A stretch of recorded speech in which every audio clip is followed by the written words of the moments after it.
हिमाचल प्रदेश के राज्यपाल श्रीमान देवव्रत आचार्य जी, राज्य के मुख्यमंत्री श्रीमान वीरभद्र सिंह जी, केंद्र में मंत्रिपरिषद के मेरे साथी श्री जगत प्रकाश नड्डा जी, श्री अशोक गजपति राजू जी, श्रीमान जयंत सिन्हा जी, श्रीमान जीएस बाली जी, राज्य विधानसभा के विपक्ष के नेता और पूर्व मुख्यमंत्री श्रीमान प्रेम कुमार धूमल जी, रीज मैदान में उपस्थित हिमाचल के मेरे प्यारे भाइयों बहनों, नांदेड़ एवं कड़प्पा एयरपोर्ट पर उपस्थित सभी महानुभाव और मेरे प्यारे देशवासियों, बहुत तेजी से भारत के मध्यम वर्गीय जीवन में एक नए एस्पिरेशंस, नए सपने, नए संकल्प और कुछ करने की हिम्मत देश महसूस कर रहा है। ये एक ऐसा वर्ग है जिन्हें अगर अवसर मिले तो देश को विकास की नई ऊंचाइयों पर ले जाने में कल्पना बाहर के उत्तम परिणाम दे सकते हैं। विशेषकर इस पार्श्वभूमि का जो युवा है, first generation risk taking capacity जिसकी सबसे ज्यादा है, ये बहुत बड़ा वर्ग है। अगर इन युवाओं को अवसर मिलेगा तो वो देश की तकदीर भी बदल देंगे, देश की तस्वीर भी बदल देंगे।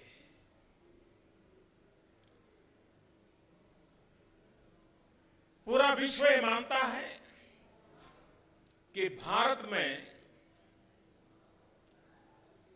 हवाई यात्रा के लिए, एविएशन फील्ड के लिए विश्व में सबसे ज्यादा अवसर कहीं है तो भारत में है।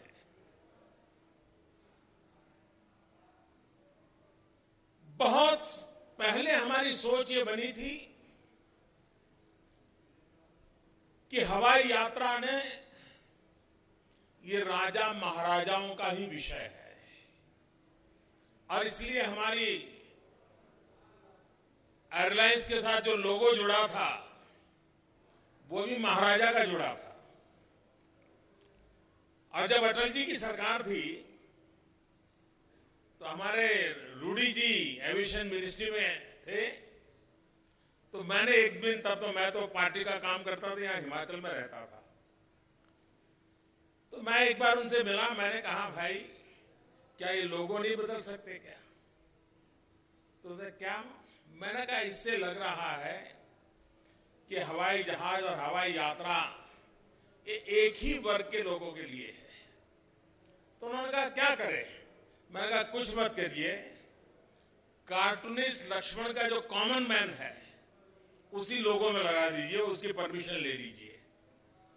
और मुझे खुशी है कि अटल जी की सरकार के समय उस कॉमन मैन को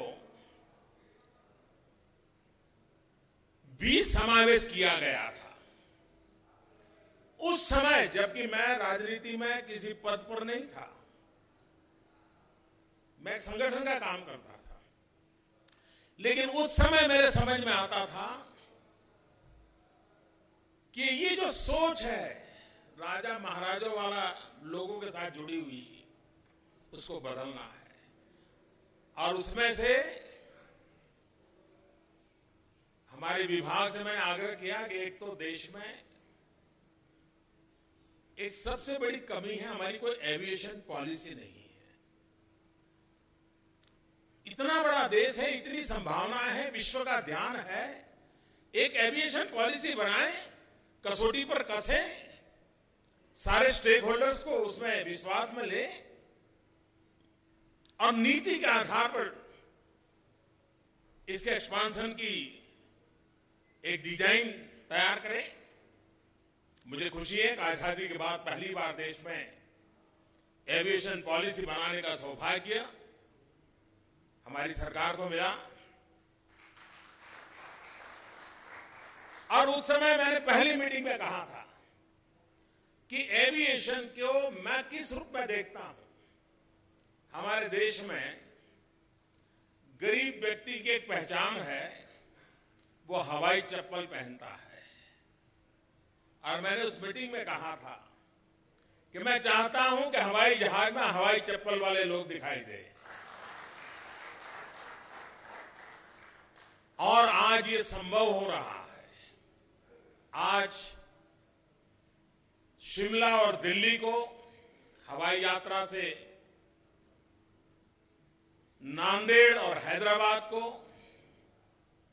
हैदराबाद और कडप्पा को, हमारे अशोक गजपति राजू जी इसके मिनिस्टर हैं, वो आंध्र से हैं, तो कडप्पा से जुड़ने का आनंद उनका विशेष है। हमारे नड्डा जी यहां है, वो हिमाचल के हैं, शिमला का जुड़ने का आनंद उनको विशेष है। और मैं दिल्ली से आया हूं तो मुझे और ज्यादा आनंद है।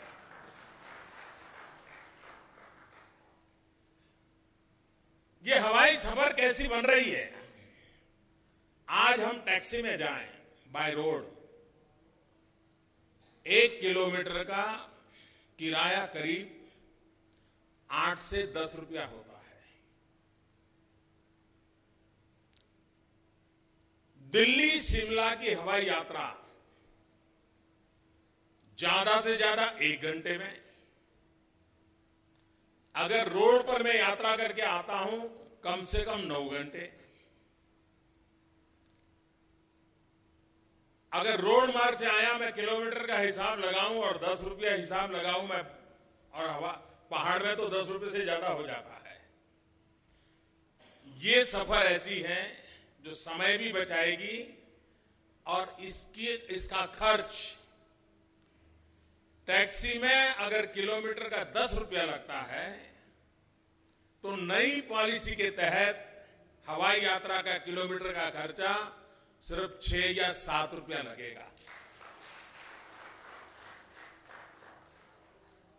नांदेड़ से आज हैदराबाद शुरू हो रहा है, लेकिन नांदेड़ से मुंबई सबसे पहले इसके बाद शुरू होने वाली व्यवस्था होने वाली है। और मैं एविएशन कंपनियों को एक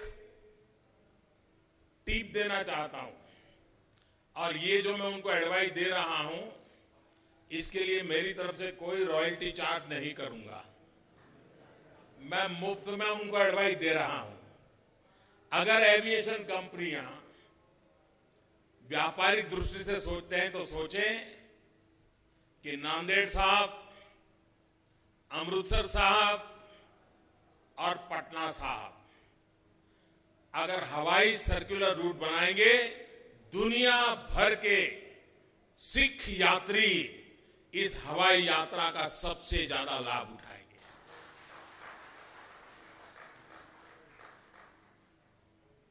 बहुत कम लोगों को मालूम होगा कि जब द्वितीय विश्व युद्ध हुआ तो ज्यादातर ईस्टर्न पार्ट में बहुत सारी हवाई पट्टियां बनी। सीमावर्ती क्षेत्रों में भी बहुत सारी हवाई पट्टियां बनी, लेकिन कभी उसका अभी उपयोग नहीं हुआ है। कुछ तो ऐसी हवाई पट्टियां होगी जहां से लोग सामान उखाड़ करके भी ले गए होंगे। देश आजाद होने के बाद आज हम 70 साल आजादी के पूरे हो गए, लेकिन सिर्फ 70-75 ही एयरपोर्ट हैं जो कॉमर्शियल पर्पज के लिए काम आ रहे हैं। 70 साल में 70-75 एयरपोर्ट इस नई पॉलिसी के द्वारा 1 साल के भीतर भीतर 30 से ज्यादा नए एयरपोर्ट कॉमर्शियल एक्टिविटी के लिए जोड़ दिए जाएंगे। भारत के टायर 2 सिटीज ग्रोथ इंजन बन रहे हैं। विकास के अंदर ऊर्जा भरने की ताकत टायर 2, टायर 3 सिटी में आ रही है। अगर वहां पर एयर कनेक्टिविटी मिल जाती है तो पूंजी निवेशक, मैनेजमेंट एक्सपर्ट्स, एजुकेशन के लिए क्वालिटी मैन पावर, इन सबको अगर सुविधा कनेक्टिविटी की मिलती है तो उस जगह पर यह भी विकास की संभावनाएं बढ़ जाती है। दुनिया में सबसे तेज गति से विकास हो रहा है टूरिज्म का, लेकिन टूरिज्म में डेस्टिनेशन पर पहुंचने के बाद यात्री कष्ट झेलने को तैयार होता है, उसको पसंद भी आता है, मेहनत करना पसंद आता है, पहाड़ चढ़ना पसंद आता है, पसीना बहाना पसंद आता है, लेकिन पहुंचने तक वो सबसे ज्यादा अच्छी सुविधा पसंद करता है। उसे अगर एयर कनेक्टिविटी मिलती है, अगर उसको इंटरनेट कनेक्टिविटी मिलती है, उसको अगर वाईफाई सुविधा मिलती है तो वो उस डेस्टिनेशन को पहले पसंद करता है। वहां जाने के बाद वो कष्ट झेलने को तैयार है, रिस्क लेने को तैयार है, लेकिन जाने और आने की सुविधा वो पहली पसंद करता है। शिमला में ये व्यवस्था अब फिर से आरंभ हो रही है। बहुत सालों तक ये अटका पड़ा रहा। मुझे विश्वास है कि एक हिमाचल के टूरिज्म को बहुत बड़ा बल मिलेगा इससे। 2500 रुपया सबसे ज्यादा ऐसी टिकट की व्यवस्था, 2500 और 2500 से कम करना। नॉर्थ ईस्ट भारत का एक ऐसा भूभाग है, देखते ही बनता है। एक बार जो गया उसको बार बार जाने का मन कर जाए, ऐसा हमारा नॉर्थ ईस्ट है।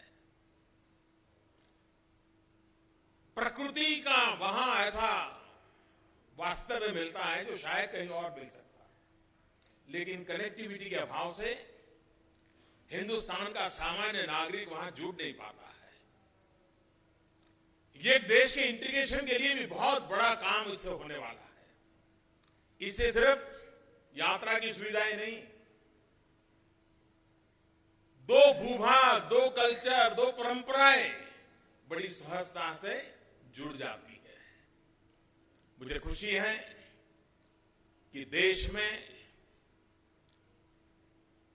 हवाई यात्रा की दृष्टि से सामान्य नागरिक को, और इसका जो उड़ान नाम है वो उड़े आम नागरिक, उसमें से उड़ान शब्द बना है।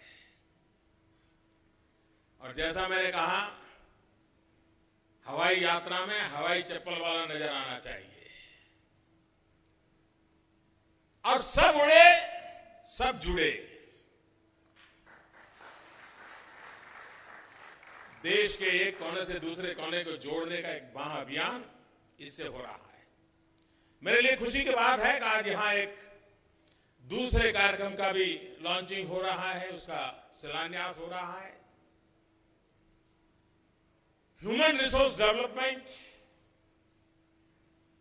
एरिया स्पेसिफिक जितना होता है, फोकस होता है, उतनी हमारे देश की क्षमता बढ़ती है। भारत के पास हाइड्रो पावर के लिए बहुत संभावनाएं हैं। अनुमानित कल्पना है कि करीब करीब 1.5 लाख से ज्यादा मेगावाट बिजली हम हाइड्रो से कर सकते हैं। उसके लिए ह्यूमन रिसोर्स चाहिए, मैन पावर चाहिए, और उसके लिए डेडिकेटेड इंस्टीट्यूशंस चाहिए। हिमाचल प्रदेश और पूरा हिमालयन बेल्ट, जम्मू कश्मीर से लेकर के पूरा, वहां पर हाइड्रो पावर प्रोजेक्ट की बहुत संभावना है। अगर यहां के नौजवानों को हाइड्रो से संबंधित इंजीनियरिंग की शिक्षा मिलती है, स्पेशलाइज्ड सब्जेक्ट उनके तैयार होते हैं, मैं समझता हूं ये बहुत बड़ी सेवा होगी। और इसलिए वहां मैकेनिकल इंजीनियरिंग, बाकी सारे विषय भी होंगे, लेकिन स्पेशल फोकस हाइड्रो पावर से संबंधित होगा। उसके शिक्षा का एक बहुत बड़ा काम बिलासपुर में होने वाला है। उसके शिलान्यास का आज अवसर मुझे मिला है। मैं हिमाचल वासियों को और देश की युवा पीढ़ी को ये नजराना देते हुए बड़ा गर्व अनुभव कर रहा हूं। और एक प्रकार से आज देश हिमाचल की धरती से एयर पावर का भी अनुभव कर रहा है और हाइड्रो पावर का भी अनुभव कर रहा है। वायु शक्ति और जल शक्ति राष्ट्र के विकास के अंदर बहुत बड़ी ताकत बनते हैं। और जो हम न्यू इंडिया का सपना देख रहे हैं, जिसमें जन धन का सामर्थ्य है, वन धन का सामर्थ्य है, जल धन का भी उतना ही सामर्थ्य है, उस सामर्थ्य को लेकर के हमें आगे बढ़ना है। मैं फिर एक बार भारत सरकार के इस विभाग को, एविएशन डिपार्टमेंट को, उनके सभी अधिकारियों को, उनके श्रीमान मंत्री श्री और उनके नेतृत्व को हृदय से बहुत बहुत बधाई देता हूं कि बहुत ही महत्वाकांक्षी ये योजना का आज आरंभ हो रहा है, जो बहुत ही कम समय में हिंदुस्तान के नए ग्रोथ सेंटर की हवाई उड़ान भरने की ताकत उससे मिलने वाली है। मेरी तरफ से बहुत बहुत शुभकामनाएं। धन्यवाद।